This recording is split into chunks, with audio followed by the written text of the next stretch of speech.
Night Owl Crafts Australia, and today we are going to be making 3 fruits marmalade. To make 3 fruits marmalade you are going to need 3 grapefruit, 2 oranges and 1 lemon, plus the juice of 2 to 3 lemons. You will need 10 cups of water and sugar, which will equal the amount of fruit once it's cooked. You'll also need extra pips.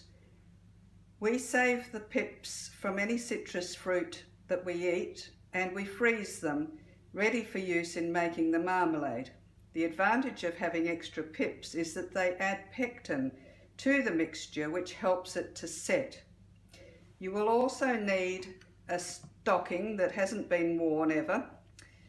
Tie the ends and then put the pips into the stocking, and these will then soak with the fruit and the water overnight before we cook the mixture. Tie them off so that they don't come out of this stocking bag into the cooking pot, where it will soak overnight with the fruit and the water and the extra lemon juice. I use a mandolin to slice the fruit because you get nice thin slices, all of an even thickness. However, if you don't have a mandolin, you'll just use a knife to cut them as thinly as possible. Prior to slicing them all up, you will need to cut any defects from the skin or the rind of the fruit. We're using Washington navel oranges. These don't have seeds, but the additional seeds will compensate for that. So just cut off the stalk section and the end of the orange. Check the orange for any major defects, which that one's not too bad.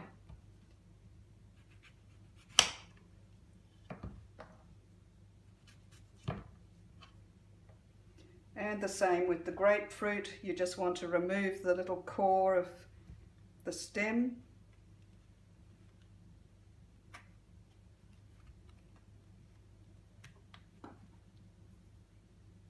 Once you've trimmed up the fruit, it's then ready for slicing.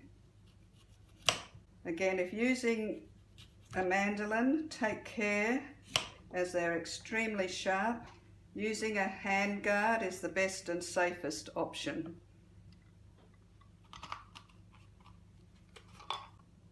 When slicing with the mandolin, if you're using a mandolin, use the insert that has the little toothed attachments or that will julienne the fruit, so that what you're getting is fruit that is cut into fine strips rather than round slices. You can, to start off with, just hold the fruit with your hands. If you find that the hand grip is too small for the fruit, but as you get towards the end of the fruit you will need to use the hand grip, because it is too dangerous to be slicing the fruit right to the very end using only your hand.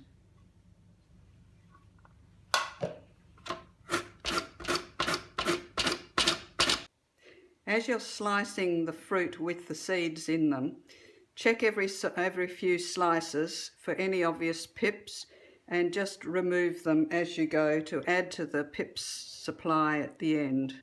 Just in order not to waste any, the little bits that you have left over after you've finished mandolining or fine julienning the fruit, just trim them up into small bits and add them to the pot as well.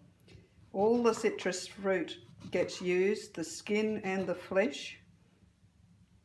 So apart from the trimmings at the end of the fruit, the stem and the base, the whole fruit is used, including the seeds, which add their part of setting the fruit. And make sure that at the very start you give the fruit a thorough wash. Because you're using the skin, you want to make sure that there's no contaminants on the skin before you chop them up. Once you've got everything duly ended up and you've added your bag of seeds, add in the extra juice from the 2 to 3 lemons.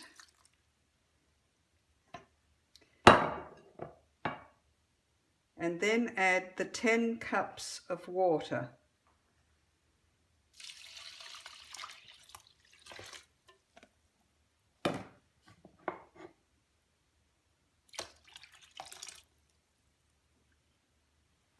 This mixture will now be allowed to sit overnight, just covered with a tea towel, and the next step will be the cooking of it. Having soaked the fruit overnight, you then put it on the stove and bring it to a simmer. It will take about half an hour to reach simmering point.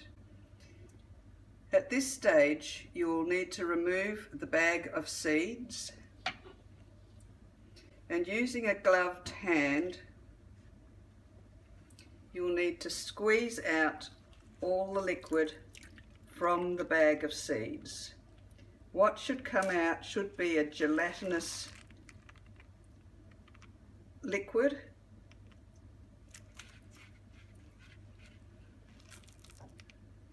If need be, just use a knife to help scrape away any of the liquid into the pot. This liquid is important in helping the mixture to set. The mixture will now be tipped into a container to measure the volume. We will need to match the volume with sugar added. So we tip the mixture into a saucepan just to gauge how much volume we have.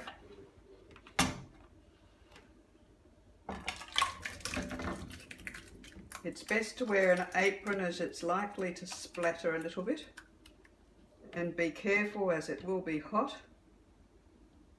You don't need to get every little bit out of the pan, as it's only a rough guide as to how much sugar we will need. So the pan is about 1 inch from the top in marmalade mixture. We will need to measure sugar to an equal volume, i.e. 1 inch from the top, to add to the pan. To the pan I'm adding ordinary white sugar to the same volume as we had marmalade mixture. We need to take it to 1 inch from the top.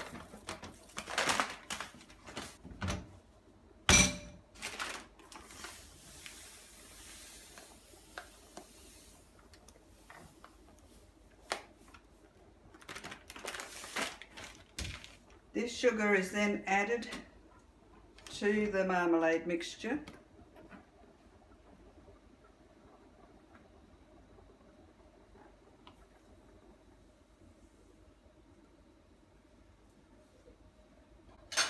Just scrape any sugar that's stuck to the saucepan into the marmalade mixture.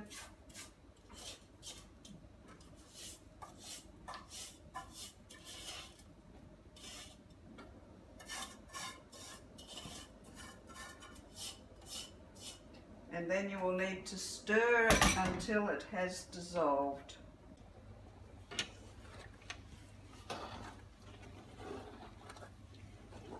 So just keep stirring until the sugar has dissolved. You'll be able to feel the grittiness of it initially. And when you can't feel that grittiness on the base, it is a good indication that it has fully dissolved. You will then need to return it to the simmer and simmer it for anywhere from half an hour to 1 hour on a slow simmer. After half an hour, you will need to check to see if it has reached setting point. If it hasn't reached setting point by 1 hour, it is unlikely to ever reach setting point. Should this occur, you will need to add some jam setter, which you can buy at your local supermarket. To test for setting, get a saucer or small plate, put it in the fridge for as long as you can, and then bring it out cold and put a small amount of the marmalade mixture onto the plate. If the plate is cold enough, this will cool the marmalade fairly quickly. As you can see, this is still fairly runny, so it is not going to reach a setting point yet. We will test it again in another 15 to 20 minutes, remembering to stir the pot periodically to stop it catching on the bottom. This is a second testing of whether it is reaching the setting point. It is not nearly as runny as it was before, and it is forming a slight skin on the surface. So at this point it is safe to bottle it. Using your sterilised jug, you can fill the jars that have come straight from the oven